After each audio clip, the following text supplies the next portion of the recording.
시어머니가 손을 뿌리치며 말했습니다. 넌 우리 집에 아들을 못 낳았으니 며느리 자격이 없어. 남편도 차갑게 덧붙였습니다. 미안하지만 이제 헤어지자. 딸 셋을 낳았다는 이유로 쫓겨난 여자. 하지만 그녀의 진짜 이야기는 지금부터 시작됩니다. 사람 사는 이야기 매일 전해드립니다. 구독은 무료이니 편하게 눌러주세요. 초가을 저녁 시댁 거실에 온 가족이 모였습니다. 하지만 수저 부딪는 소리만 메마르게 울렸어요. 72세 시어머니가 숟가락을 탁 내려놓았습니다. 그녀의 눈빛엔 차가운 분노가 서려 있었죠. 딸만 셋 낳았으니 집안이 끊기는 거 아니냐?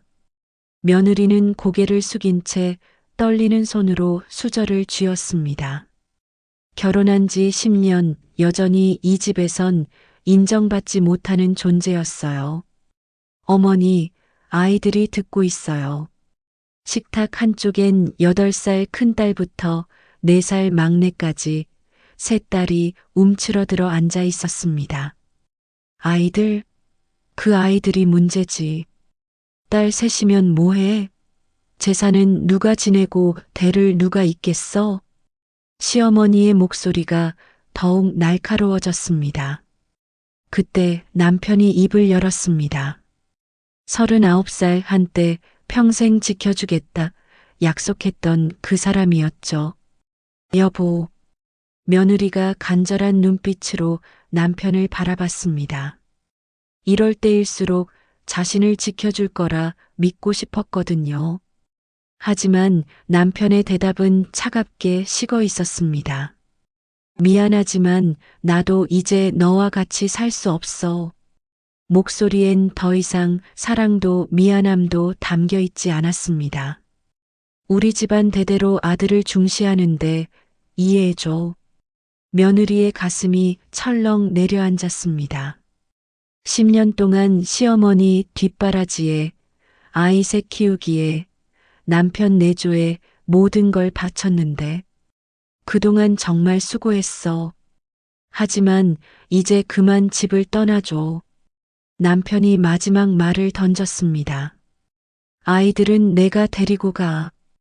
딸들이니까 우리 집안엔 필요 없어. 그 순간 며느리의 마음속에서 무언가가 무너져 내렸습니다. 사랑도 의리도 결국 편견 앞에 무너지는구나. 엄마, 8살 큰딸이 작은 목소리로 불렀습니다. 아이들은 정확한 상황은 모르지만 분위기가 심상치 않다는 걸 느끼고 있었어요. 며느리는 아이들 앞에서만큼은 무너질 수 없다고 생각했습니다.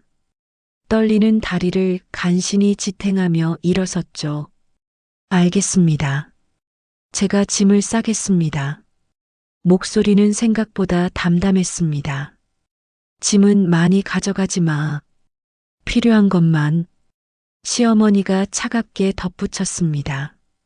며느리는 고개만 끄덕이고 아이들의 손을 잡았습니다. 애들아, 엄마랑 위로 올라가자. 계단을 오르는 발걸음이 이렇게 무겁게 느껴진 적이 없었습니다.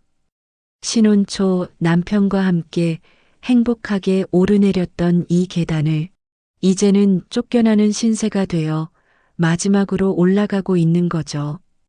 방문을 열고 들어서니 지난 10년의 추억들이 한꺼번에 밀려왔습니다. 하지만 이제는 모두 과거가 되어버렸네요. 큰 가방 2개에 겨우 필요한 것들만 담았습니다. 10년의 삶이 가방 2개에 다 들어갈 리 없었지만 더 이상 이곳에 머물 수는 없었으니까요. 현관문을 열고 밖으로 나서는 순간 차가운 가을바람이 얼굴을 때렸습니다. 뒤돌아보니 10년간 살았던 집이 이미 남의 집처럼 느껴졌습니다. 엄마, 추워요. 막내가 엄마 치마를 잡아당겼습니다. 며느리는 아이를 꼭 안아주었습니다. 이제 2세 아이들이 세상에서 가장 소중한 존재였어요. 다른 모든 걸 잃었지만 이 아이들만은 절대 포기할 수 없었죠. 새벽 바람이 얼굴을 스치며 지나갔습니다. 며느리는 세 딸의 손을 꽉 잡고 친정 앞에 서 있었어요. 10년 만에 돌아온 친정집 대문은 낡아서 페인트가 벗겨져 있었습니다. 손이 떨려서 문을 두드리기까지 한참이 걸렸죠. 누구세요? 친정 어머니의 목소리가 들려왔습니다. 엄마, 저예요. 문이 열리는 순간 친정 어머니의 얼굴이 굳어졌습니다.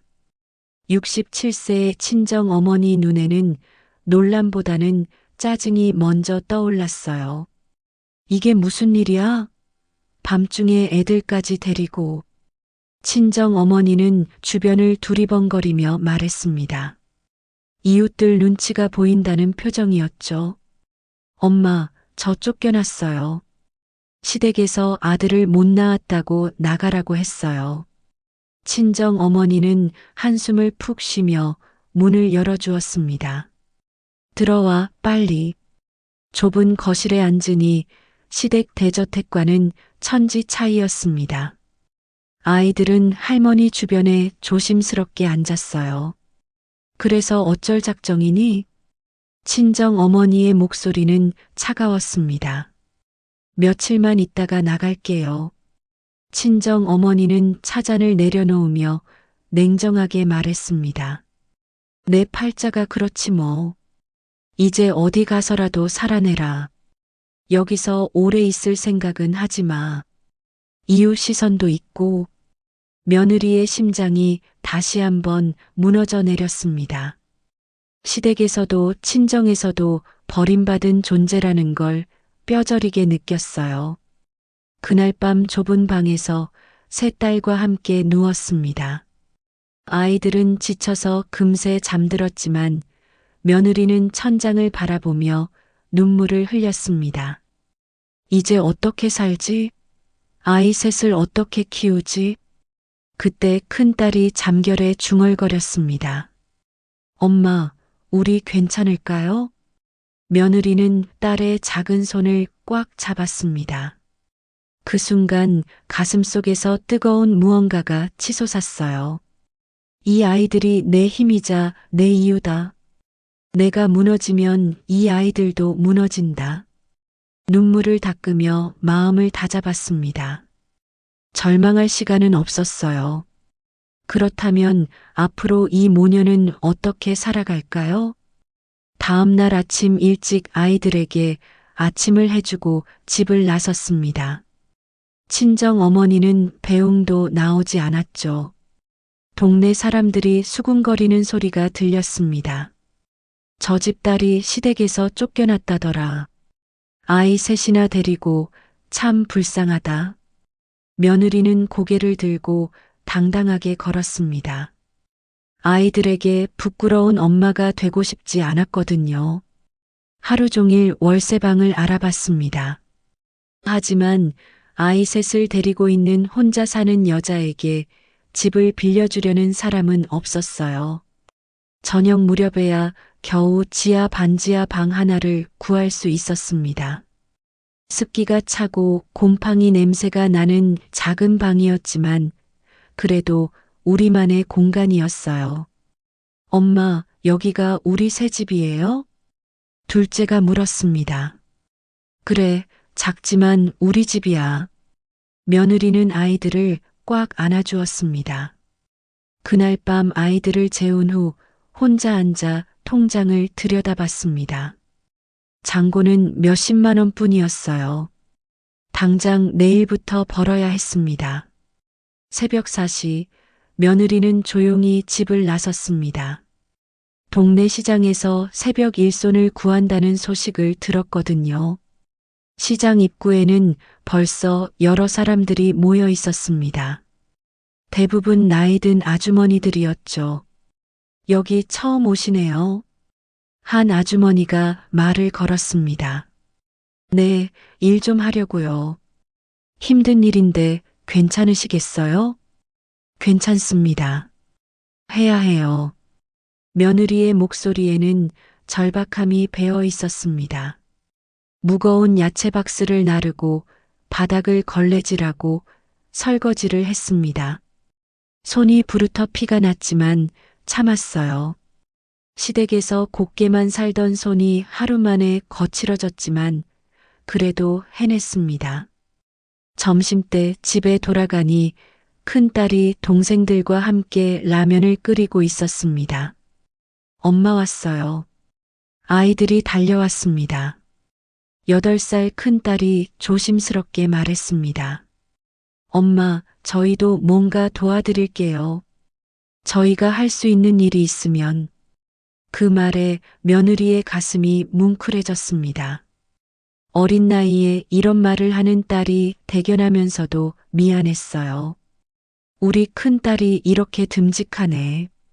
엄마가 꼭 우리 모두 행복하게 해줄게. 그날 저녁 아이들과 함께 작은 식탁에 앉아 저녁을 먹었습니다. 반찬은 김치와 계란 하나뿐이었지만 세 딸은 불평하지 않았어요. 엄마, 우리 꼭 성공해서 엄마를 웃게 해드릴게요. 둘째가 말했습니다. 며느리의 눈에 눈물이 글썽였습니다.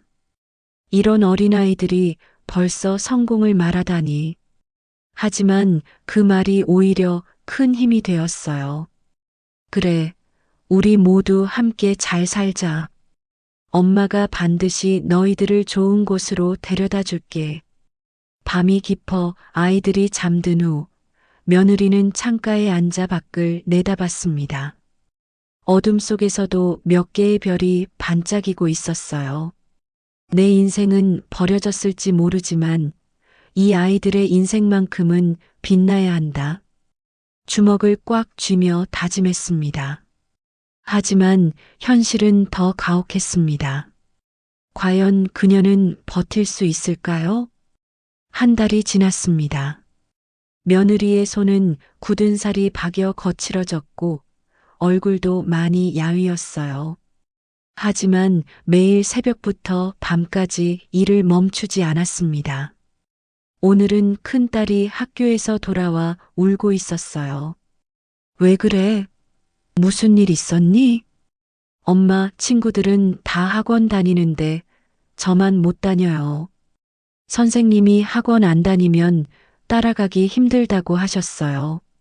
며느리의 가슴이 찔렸습니다. 아이들 교육비는 늘 가장 큰 고민이었거든요.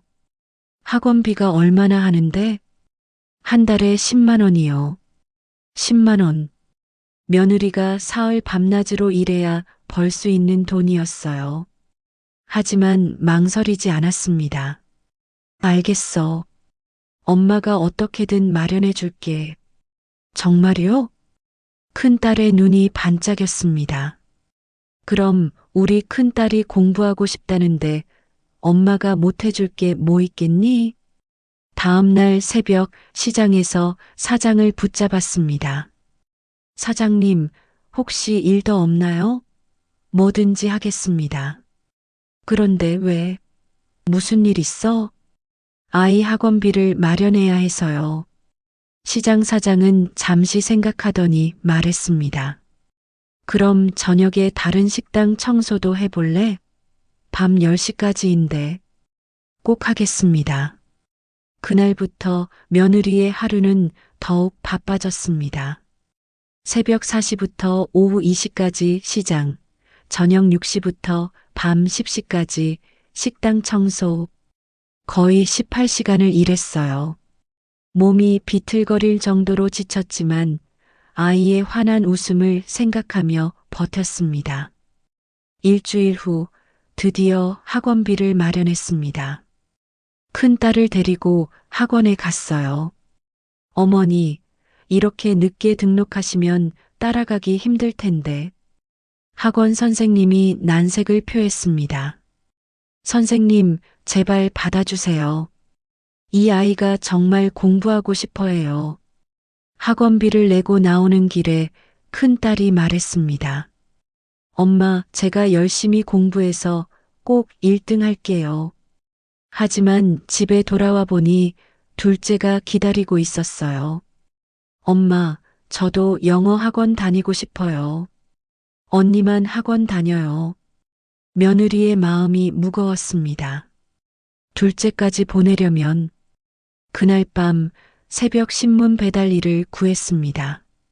새벽 2시부터 5시까지 동네 곳곳에 신문을 배달하는 일이었어요.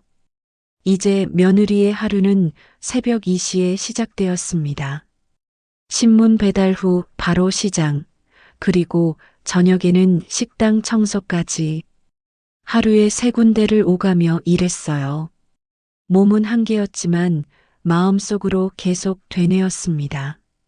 내 인생은 버려졌지만 아이들의 인생만큼은 빛나야 한다. 한 달 후 둘째 영어 학원비도 마련할 수 있었습니다. 셋째도 학원에 보냈어요. 그런데 놀라운 일이 일어나기 시작했습니다. 어느 날 큰딸이 학교에서 뛰어오고 있었어요. 엄마, 엄마. 큰딸이 상장을 흔들며 달려왔습니다. 저 수학 경시대회에서 2등 했어요. 며느리는 그 상장을 받아들고 눈물이 쏟아질 것 같았어요. 아이의 노력이, 자신의 고생이 헛되지 않았다는 증거였거든요. 정말 자랑스러워. 큰딸이 며느리의 목에 상장을 직접 걸어주며 말했습니다. 이 상장은 엄마 거예요. 엄마가 없었으면 저도 없었을 거예요. 그 순간 며느리는 모든 피로가 날아가는 것을 느꼈습니다. 며칠 후 더 놀라운 일이 벌어졌어요. 둘째가 영어 말하기 대회에서 1등을 했다고 뛰어왔습니다. 엄마, 저도 상 받았어요. 이어서 셋째는 그림 그리기 대회에서 상을 받았어요. 엄마, 우리 모두 상 받았어요. 아이들이 한꺼번에 달려와 안겼습니다. 며느리는 셋 딸을 품에 안고 울었습니다. 기쁨의 눈물이었어요. 하지만 몸은 한계였습니다. 어느 날 신문 배달을 하다가 계단에서 넘어질 뻔했어요. 어지러움 때문이었죠. 그래도 멈출 수 없었습니다. 아이들의 교육비, 생활비, 모든 게 며느리에게 달려 있었거든요. 학부모 상담날 담임 선생님의 말에 가슴이 뭉클해졌습니다. 어머님, 큰딸이 반에서 1등이에요. 다른 아이들도 모두 모범생이고요. 정말 훌륭하게 키우셨어요. 정말요? 네, 아이들이 이렇게 성실하고 착한 경우는 드물어요. 집으로 돌아오는 길, 며느리는 혼자 울었습니다. 모든 고생이 보람으로 바뀌는 순간이었어요. 그날 밤, 세 딸이 며느리 주위에 둘러앉았습니다. 엄마, 우리 때문에 너무 힘드시죠? 큰딸이 조심스럽게 물었습니다. 아니야, 전혀 안 힘들어. 엄마, 우리 꼭 열심히 공부해서 나중에 엄마 편하게 해드릴게요. 둘째가 다짐했습니다. 우리가 커서 엄마한테 큰 집도 사드리고 맛있는 것도 많이 사드릴게요. 셋째가 천진하게 말했습니다. 며느리는 아이들을 한 명씩 꽉 안아주었습니다. 이런 순간들이 있어서 모든 고생을 이겨낼 수 있었어요. 밤늦게 창가에 앉아 상장들을 다시 한번 바라봤습니다. 세 개의 상장이 작은 방을 환하게 밝히는 것 같았어요. 이제야 내 고생이 헛되지 않았구나. 내일도 새벽 2시에 일어나야 하지만 더 이상 힘들지 않았습니다. 아이들의 밝은 미래가 보였거든요. 하지만 세월은 흘렀고 그녀들의 진짜 시험은 이제부터였습니다. 시간이 흘러 18년이 지났습니다. 한때 좁은 지하방에서 힘겹게 살던 모녀는 이제 작지만 따뜻한 집에서 살고 있었어요. 며느리는 52세가 되었지만 여전히 부지런히 일하고 있었습니다. 어느 봄날 아침 집 앞에 고급 승용차 한 대가 멈춰 섰습니다. 차에서 내린 것은 깔끔한 정장을 입은 젊은 여성이었어요. 바로 큰딸이었습니다. 엄마, 큰딸이 현관으로 들어왔습니다. 어머, 우리 큰딸 왔구나. 며느리는 앞치마를 벗으며 반갑게 맞았습니다. 엄마, 제가 드디어 큰딸이 흥분된 목소리로 말했습니다. 판사 임용시험에 최종 합격했어요. 며느리의 손이 떨렸습니다. 정말이니? 네, 그리고 엄마. 큰딸이 또 다른 소식을 전했습니다. 둘째도 검사 시험에 합격했대요. 지금 오고 있어요. 그때 문이 열리며 둘째가 들어왔습니다. 엄마, 저 왔어요. 며느리는 두 딸을 번갈아 안아주었습니다.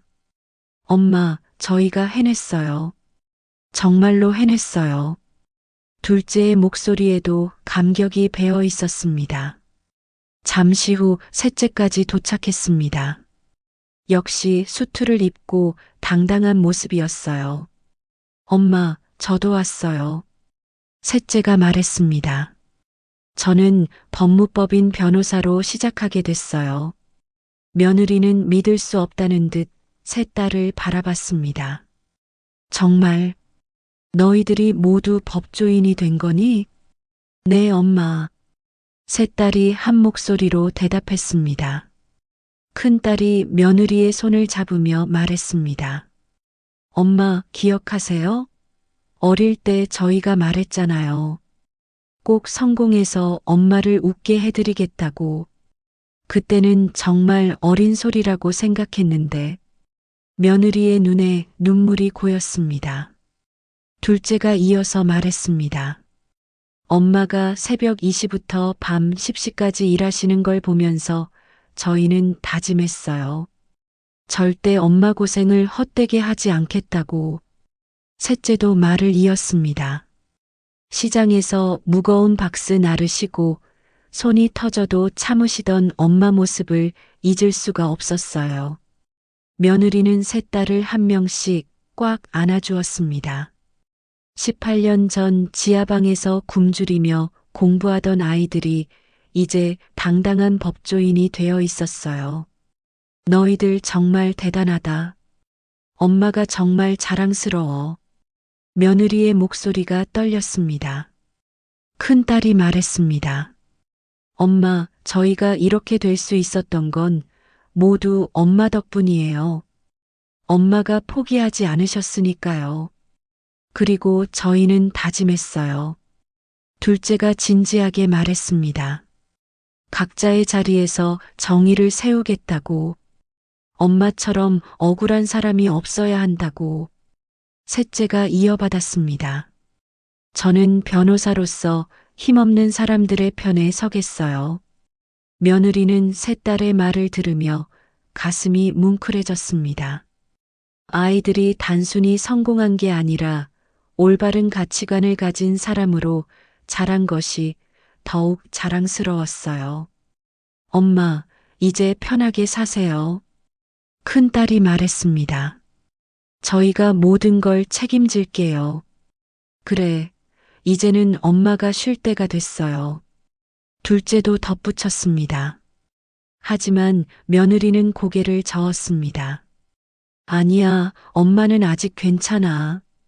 너희들이 이렇게 잘 자라준 것만으로도 충분해. 그때 큰딸이 가방에서 무언가를 꺼냈습니다. 엄마, 이거 드릴 게 있어요. 그것은 작은 상자였는데 열어보니 집 열쇠가 들어 있었어요. 이게 뭐니? 새 집 열쇠예요. 저희 셋이 힘을 합쳐서 엄마께 집을 선물로 드리려고 해요. 며느리는 놀라서 말을 잇지 못했습니다. 이런 걸 왜? 엄마가 지하방에서 저희를 키우시며 고생하신 걸 보상하고 싶어요. 둘째가 말했습니다. 그리고 엄마, 셋째가 조심스럽게 말했습니다. 이제 시댁에 당당하게 갈 수 있을 것 같아요. 그 말에 며느리의 표정이 굳어졌습니다. 시댁은 왜?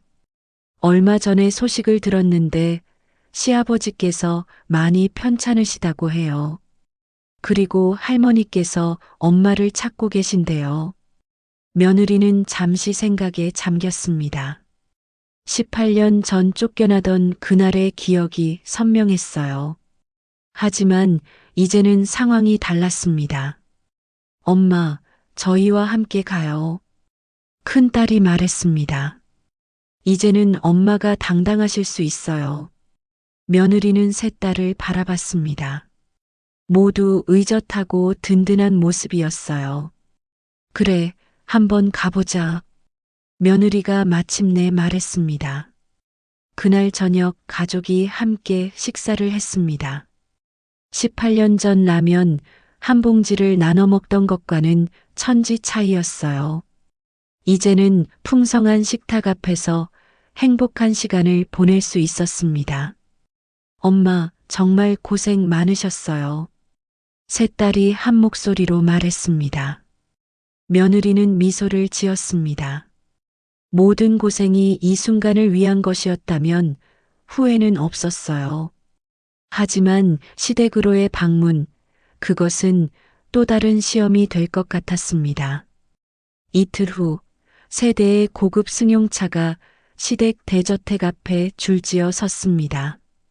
18년 전 가방 2개만 들고 쫓겨나던 그 집 앞에 이제는 당당하게 돌아온 거였어요. 며느리는 차에서 내려 익숙한 대문을 바라봤습니다. 이제는 더 이상 위축되지 않았어요. 엄마, 괜찮으세요? 큰딸이 물었습니다. 응, 이제는 정말 괜찮아. 세 딸이 엄마를 중심으로 양쪽에 섰습니다. 모두 단정한 정장 차림에 당당한 자세였어요. 큰딸이 대문벨을 눌렀습니다. 누구세요? 시어머니의 목소리가 들려왔습니다. 할머니, 저희예요. 문이 천천히 열렸어요. 88세가 된 시어머니가 지팡이에 의지해서 있었습니다. 18년의 세월이 그를 많이 늙게 만들어 놓았어요. 시어머니의 눈이 며느리를 본 순간 놀라움으로 가득 찼습니다. 그리고 세 딸을 보더니 말이 막혔어요. 이게 다 내 손녀들이라고? 시어머니의 목소리가 떨렸습니다. 네, 맞습니다. 며느리가 담담하게 대답했습니다. 큰딸이 앞으로 나서며 인사했습니다. 안녕하세요, 할머니. 저는 판사로 임용된 큰손녀입니다. 저는 검사가 된 둘째입니다. 저는 변호사입니다. 시어머니는 믿을 수 없다는 듯 눈을 깜빡였습니다. 판검사라고? 정말로? 네, 그렇습니다. 그리고 저희는 엄마의 자랑입니다. 세 딸이 한 목소리로 말했습니다. 그 순간 시어머니의 다리에서 힘이 빠졌습니다. 큰딸이 재빨리 부축했어요. 거실에서 전 남편이 나타났습니다.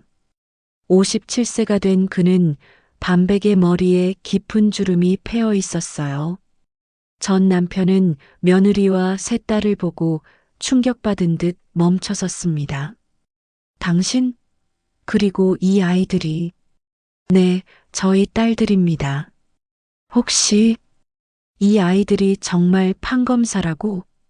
큰딸이 가방에서 임용장을 꺼내 보였습니다. 네, 이것이 판사 임용장입니다. 둘째도 검사 임용장을 내밀었어요. 셋째도 변호사 자격증을 보여주었습니다. 전 남편은 그 서류들을 보고 말을 잇지 못했습니다. 시어머니도 마찬가지였어요. 이런 딸들인데 딸들이 이렇게 시어머니가 겨우 중얼거렸습니다. 큰딸이 단호하게 말했습니다.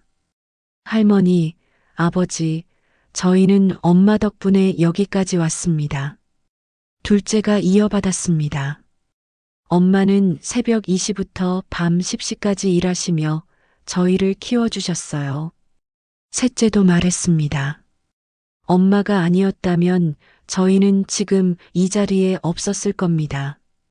엄마는 저희에게 세상에서 가장 훌륭한 분입니다. 시어머니와 전 남편은 아무 말도 할 수 없었습니다. 18년 전 딸은 우리 집안에 필요 없다고 했던 말이 얼마나 잘못되었는지 깨닫는 순간이었어요. 그때 전 남편이 떨리는 목소리로 말했습니다. 다시 우리 집안으로 들어와줘. 이제라도. 며느리는 조용히 웃으며 고개를 저었습니다. 저는 이제 당신들과는 관계없는 사람이에요. 제 세 딸의 엄마일 뿐입니다. 그 말에 전 남편이 당황했습니다. 그게 무슨 말이야? 18년 전 당신들은 저와 딸들을 버렸습니다. 아들이 아니라는 이유만으로요. 며느리의 목소리는 차분했지만 단단했습니다. 하지만 보세요. 그 딸들이 이렇게 훌륭하게 자랐습니다. 세 딸이 엄마 곁으로 더 가까이 다가섰습니다. 저희는 엄마와 함께 새로운 삶을 만들어 왔습니다. 큰 딸이 말했습니다. 이제 와서 돌아오라고 하시는 건 너무 늦었습니다. 둘째가 덧붙였습니다. 시어머니가 절망적인 표정으로 말했습니다. 그럼 우리는 어떻게? 저희 엄마를 인정하고 사과하세요. 셋째가 단호하게 말했습니다. 엄마가 얼마나 훌륭한 분인지 이제 아시겠죠? 엄마 혼자서 저희 셋을 이렇게 키워내셨어요.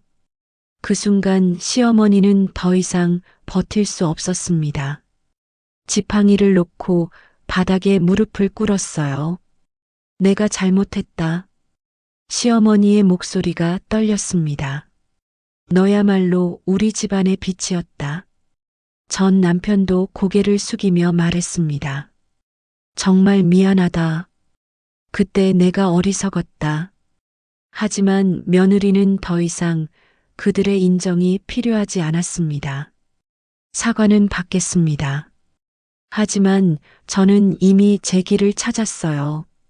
세 딸이 엄마를 감쌌습니다. 그들의 모습은 어떤 권위보다도 당당하고 빛났어요.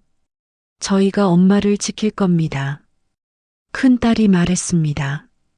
엄마는 저희에게 가장 소중한 분이세요. 나머지 딸들이 말했습니다. 시어머니와 전 남편은 18년 전에 잘못을 깨달았지만 이미 돌이킬 수 없었습니다. 그들이 버린 며느리와 딸들이 이제는 그들보다 훨씬 더 훌륭해져 있었거든요. 며느리는 마지막으로 말했습니다. 이제 저희는 가보겠습니다. 더 이상 이곳은 저희가 있을 곳이 아니에요. 세 딸과 함께 돌아서는 며느리의 뒷모습은 그 어느 때보다 당당했습니다. 과연 이것으로 끝일까요? 아니면 또 다른 반전이 기다리고 있을까요? 며느리가 세 딸과 함께 돌아서려는 순간 시어머니가 다급하게 소리쳤습니다. 잠깐만. 시어머니는 지팡이를 짚고 간신히 일어서며 말했습니다. 제발 들어와서 이야기라도 하자. 며느리는 걸음을 멈춰섰습니다. 세 딸이 엄마를 바라보며 기다렸어요. 딱 10분만 시간을 다오. 전 남편도 간절하게 말했습니다. 큰딸이 며느리에게 조용히 말했습니다. 엄마, 어떻게 하실래요? 며느리는 잠시 생각한 후 고개를 끄덕였습니다. 그래, 마지막으로 할 말이 있으니까. 시댁 거실에 들어서니 18년 전과 별로 달라진 게 없었어요. 여전히 크고 호화로운 공간이었지만 이제는 며느리에게 위압적으로 느껴지지 않았습니다. 소파에 앉은 며느리와 세 딸 앞에서 시어머니와 전 남편이 마주 앉았어요. 분위기는 팽팽했습니다. 전 남편이 먼저 입을 열었습니다.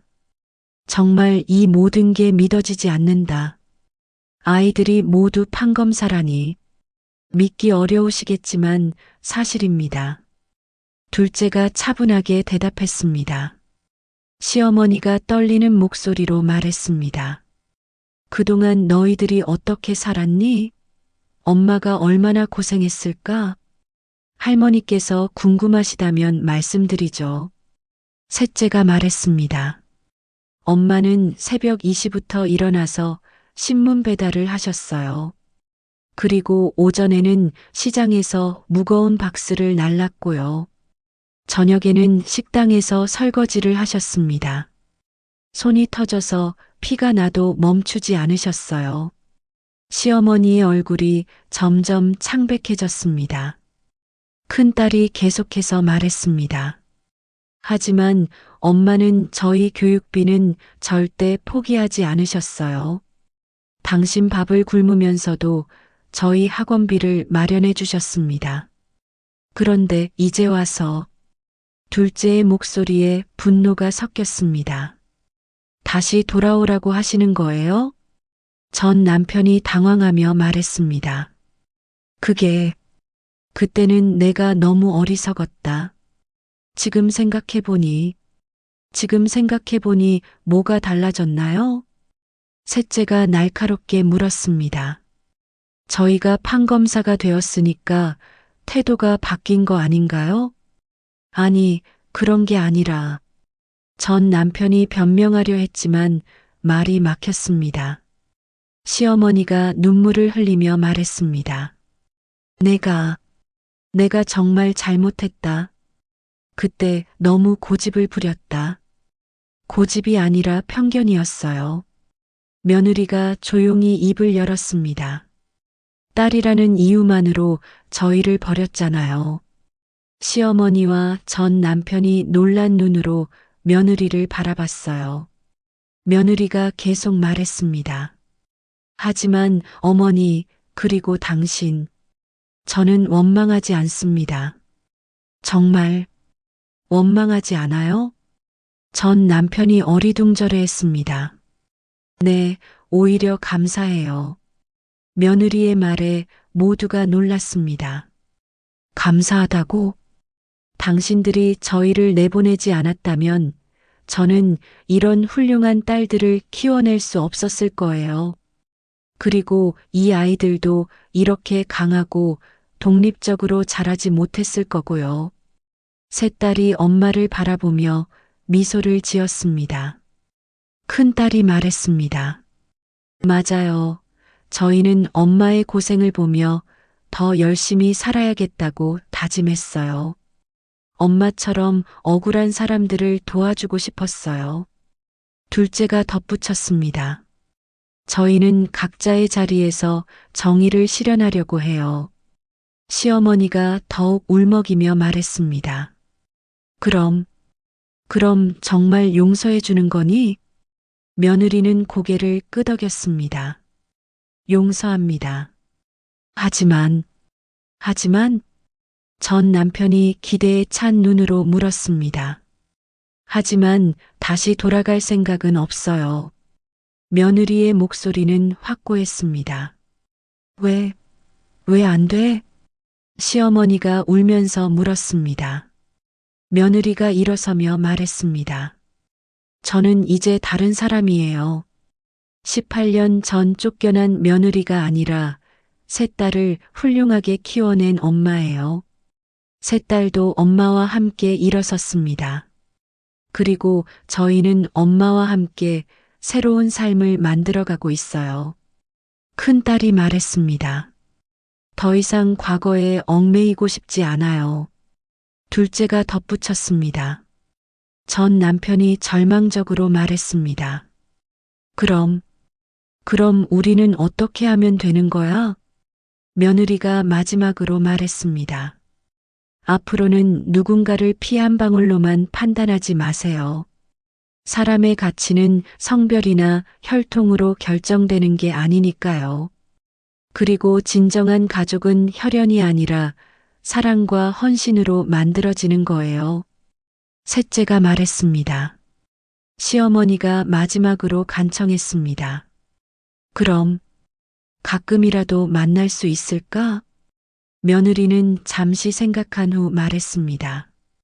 시간이 지나서 정말로 뉘우치는 마음이 생기신다면 그때 다시 이야기해봐요. 며느리와 셋딸이 다시 돌아서려 할 때 시어머니가 마지막으로 외쳤습니다. 정말 미안하다. 너희들이 우리 집안의 자랑이었는데. 하지만 며느리와 딸들은 다시 돌아보지 않고 집을 나섰어요. 이제 그녀들에게는 새로운 미래가 기다리고 있었습니다. 시댁을 나서는 며느리의 발걸음은 가벼웠습니다. 세 딸도 엄마와 함께 당당하게 걸었어요. 18년 전 울면서 쫓겨나던 그때와는 완전히 다른 모습이었습니다. 차에 타려는 순간 큰딸이 말했습니다. 엄마, 정말 잘하셨어요. 하지만 며느리는 시댁 대문을 한 번 더 돌아보며 깊은 한숨을 쉬었어요. 엄마, 왜 그러세요? 셋째가 걱정스럽게 물었습니다. 그냥 너무 차갑게 대한 것 같아서. 그때 시댁 대문이 벌컥 열리며 시어머니가 지팡이를 짚고 뛰어나왔습니다. 뒤이어 전 남편도 따라 나왔어요. 잠깐, 정말 마지막으로. 시어머니가 간절하게 소리쳤습니다. 며느리가 돌아보자 시어머니와 전 남편이 차 앞에서 무릎을 꿇었습니다. 세 딸이 충격받았습니다. 할머니와 아버지가 길바닥에 무릎을 꿇다니. 제발 한 번만 더 기회를 달라. 시어머니가 울면서 외쳤습니다. 18년 동안 매일매일 후회했다. 너희들을 내보낸 게 가장 큰 실수였어. 전 남편도 땅에 머리를 조아리며 말했습니다. 나도 마찬가지다. 정말 미안하다. 며느리의 눈에 눈물이 글썽였습니다. 아무리 원망스러워도 18년을 함께 살았던 사람들이었거든요. 그때 둘째가 작은 목소리로 말했습니다. 엄마, 할머니가 너무 불쌍해 보여요. 다른 딸들도 흔들리는 표정이었어요. 며느리가 천천히 시어머니에게 다가갔습니다. 어머니, 일어나세요. 아니야, 용서해 줄 때까지 일어나지 않을 거야. 며느리는 시어머니의 팔을 잡고 일으켜 세웠습니다. 이미 용서했다고 했잖아요. 정말 용서해 주는 거야? 시어머니의 눈에 희망이 떠올랐습니다. 네, 과거는 묻겠습니다. 며느리가 조용히 말했습니다. 그리고 가끔 연락은 하겠습니다. 세 딸이 놀란 눈으로 엄마를 바라봤어요. 엄마, 정말이요? 응, 원망만 하고 살기에는 인생이 너무 짧아. 시어머니와 전 남편의 얼굴이 환해졌습니다. 그럼 명절 때라도 볼 수 있는 거야? 시어머니가 기대에 찬 목소리로 물었습니다. 천천히 봐요. 며느리가 말했습니다. 하지만 진정으로 뉘우치신다면 증명해 주세요. 큰딸이 말했습니다. 다른 억울한 여성들, 차별받는 사람들을 도와주세요.